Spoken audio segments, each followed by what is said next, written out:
ಪ್ರತಿಯೊಂದು ಸಮಸ್ಯೆಗೂ ಪರಿಹಾರ ಇದ್ದೇ ಇರುತ್ತೆ. ಹಾಗಾದ್ರೆ ಈ ಭೀಕರ ಸಮಸ್ಯೆಗೆ ಪರಿಹಾರ ಇಲ್ವಾ? ಖಂಡಿತ ಇದೆ.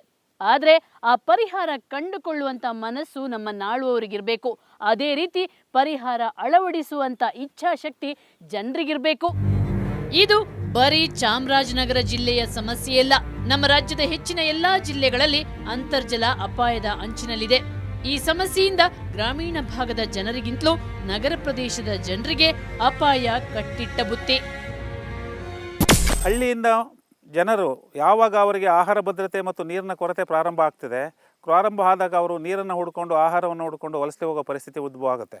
ಸೊ ಈ ಉದ್ಭವ ಆದರೆ ಸ್ಲಮ್ಗಳು ಪ್ರಾರಂಭ ಆಗ್ತವೆ. ಸ್ಲಮ್ಗಳು ಪ್ರಾರಂಭ ಆದಾಗ ಸಾಲಿಡ್ ವೇಸ್ಟ್ ಮ್ಯಾನೇಜ್ಮೆಂಟನ್ನು ಮಾಡಲಿಕ್ಕೆ ಸಾಧ್ಯ ಆಗದೆ ನಾಗರಿಕತೆಯ ಅಂತ್ಯವನ್ನು ಕಾಣುತ್ತೆ. ಸೊ ರೋಗವನ್ನು ಎಪಿಡೆಮಿಕ್ ಡಿಸೀಸಸ್ ಜಾಸ್ತಿ ಹೆಚ್ಚಿನ ಪ್ರಮಾಣದಲ್ಲಿ ಹರಡೋದ್ರಿಂದ ಇಡೀ ನಾಗರಿಕತೆಗೆ ಅದು ಒಂದು ಸಹ ಕುತ್ತಾಗೋ ಸಾಧ್ಯತೆ ಹೆಚ್ಚಾಗಿದೆ.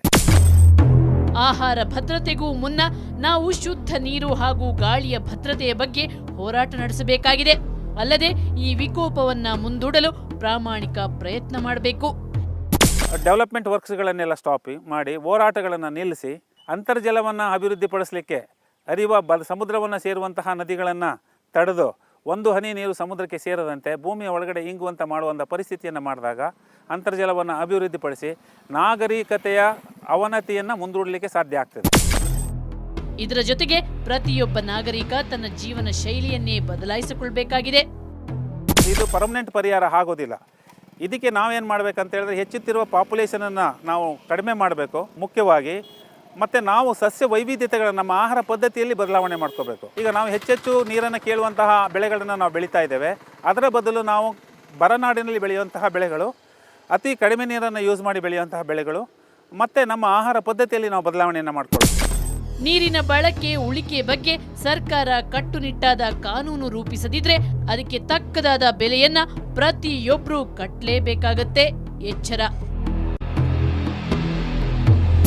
ನೋಡಿದ್ರಾ ಸ್ನೇಹಿತರೆ, ಬರದ ಭೀಕರತೆಯನ್ನ, ನಮ್ಮ ಸಾವಿಗೆ ನಾವೇ ಯಾವ ರೀತಿ ಮುನ್ನುಡಿ ಬರಿತಿದ್ದೀವಿ ಅನ್ನೋದನ್ನ.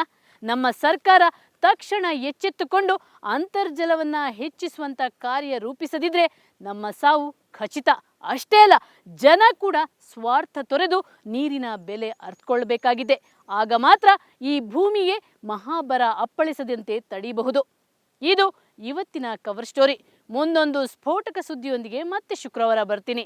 ಅಲ್ಲಿವರೆಗೆ ನಿಮ್ಗೇನಾದ್ರೂ ಸಮಸ್ಯೆ ಸಂಕಷ್ಟ ಇದ್ರೆ ನಮ್ಮ ಈ ವಿಳಾಸಕ್ಕೆ ಬರೀರಿ. ಕವರ್ ಸ್ಟೋರಿ ವಿಭಾಗ ಸುವರ್ಣ ನ್ಯೂಸ್ 24/7, ನಂಬರ್ 36 ಕ್ರೆಸೆಂಟ್ ರಸ್ತೆ, ಶಿವಾನಂದ ಸರ್ಕಲ್, ಬೆಂಗಳೂರು 1. ನಮ್ಮ ಇಮೇಲ್ ವಿಳಾಸ coverstory@suvarnanews.in. ನೇರ, ದಿಟ್ಟ, ನಿರಂತರ ಸುದ್ದಿಗಾಗಿ ನೋಡ್ತಾ ಇರಿ ಸುವರ್ಣ ನ್ಯೂಸ್ 24/7.